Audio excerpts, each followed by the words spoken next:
Hello, my name is Heather Andrade, and I am presenting my evidence-based research proposal for Regis College. My question is, what are the safety and efficacy findings associated with weight loss pharmacotherapy compared with lifestyle changes? Throughout the United States, obesity remains one of the largest unresolved health crises leading to cardiovascular and metabolic disease. Approximately 1 in 8 Americans have trialed using GLP-1 medications for weight control. Considerable weight loss is proven with use, showing the promise in using GLP-1 medications for weight loss. However, notable weight gain is noted thereafter. Throughout the research that I've done for this project, I found that there was little to no evidence related to what happens for people who stay on these medications long term without diagnosed diabetes. And I also saw little research related to long-term risks of using these medications. The goal is to improve practice methods to incorporate GLP-1 therapies with traditional techniques, developing a well-structured, defined practice model that leads to improved research, improved patient outcomes, the least amount of time on the medication, long-term sustainable weight loss, and lifestyle changes that decrease risk associated with obesity. Something that was found throughout my research was something that's called weight cycling, which is when people are coming off the medication, they're rapidly gaining the weight back and then wanting to go back on the medication. This is a risk factor as people with underlying obesity usually have some type of mental health issue, whether it's related to confidence, depression, or things like that, that then they feel they're unable to live their life without the medication. They're unable to control what they eat if they don't have the symptoms associated with the use of the medication.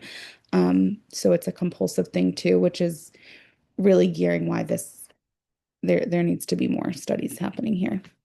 The facts are that yes, GLP-1 medications do reduce weight loss, although without the measurement of body composition, it's not identifiable what the patient is losing, whether they're losing fat, whether they're losing protein, whether it's water weight, how is the weight coming off? And are they just dropping weight rapidly and then being having low protein stores and being at risk for worsening things? How is their energy conversion? What are they doing? How are they eating? If they're just losing weight and they're not compensating with good fats and good foods and good carbs, then they're just eating foods that are still leaving them at risk for the associated risk factors with obesity and cardiovascular disease. The drugs are notably effective with also noted lack of sustainability. Traditional weight loss methods throughout the United States have failed, with 42% of the American population still identifying under the criteria and meeting it as obese. With 1 in 8 Americans utilizing these medications, people are interested and want to lose weight. So the motivation is present with the therapies. So there is promise for people to get involved and be part of a research project and want to do things so that they can lose the weight, especially when they're seeing results a lot quicker than if they're dieting, if they're counting macros, if they're just doing the traditional things and it takes them longer to lose the weight. The goal is to combine the two things. The Iowa model of evidence-based practice to promote quality care. The trigger for the change is the current practice issues, the increased trends in prescription medication use with lack of a vigilant monitoring system. Are we unnecessarily prescribing medications that actually prove to negatively impact patients based on the lack of follow-through and noted unsustained weight loss following discontinuation due to the fact there is not lifestyle modification incongruent with the medication use? Is this a priority? Yes. National usage rates are climbing, as I've said, and the research showing weight gain following the discontinuation, which leads to that weight cycling and increased risk factors with little to no information on the long-term safety of the medication.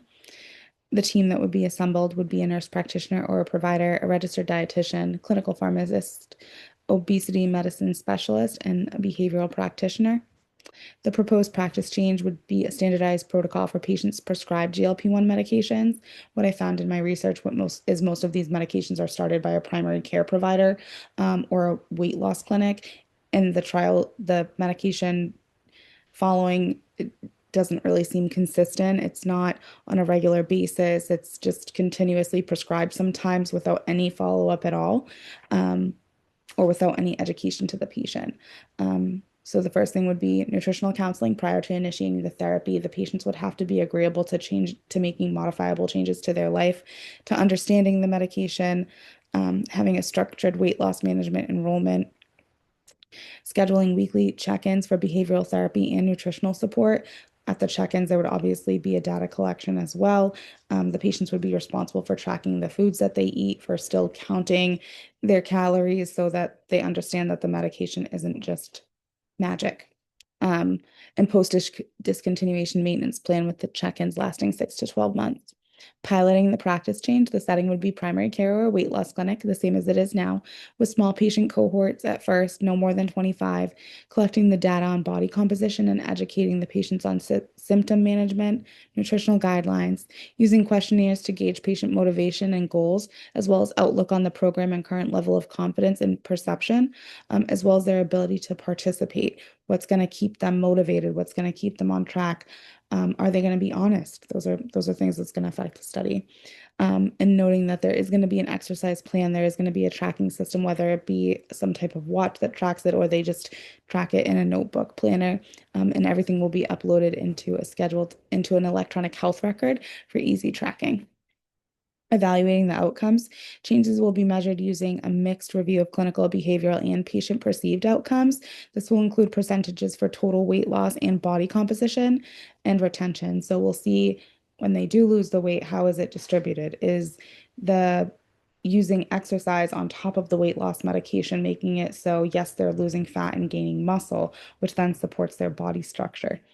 And do they understand that this is going to be a lifestyle change forever, that the medication is a kickstart, yes, but the this is going to be a forever change. And it doesn't mean that you have to diet forever, but you have to consciously always make good choices. And really the understanding of that food can be your friend. It's not a negative thing all the time, and it's not something to use as a support system. Secondary measures would include adherence to nutrition plans, follow-up rates, side effects, patient confidence, and the satisfaction.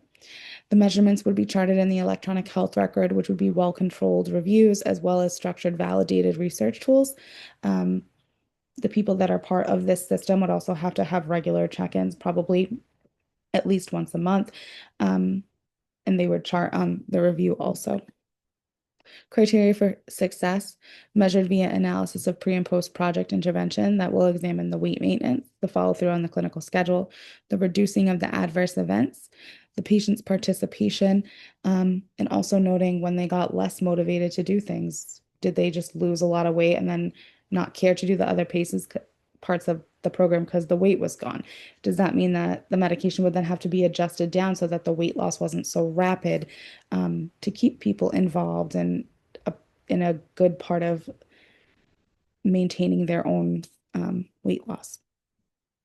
Utilizing nutritional consults and the patient success both from a quantitative and qualitative standpoint, understanding how they feel throughout the process and how they're perceiving their weight loss, the stigma around using the medication, and how they feel. Project success will be determined by all of the above measurement criteria, indicating an enhanced benefit and impact of safer and more efficient use of GLP-1 medications for weight loss.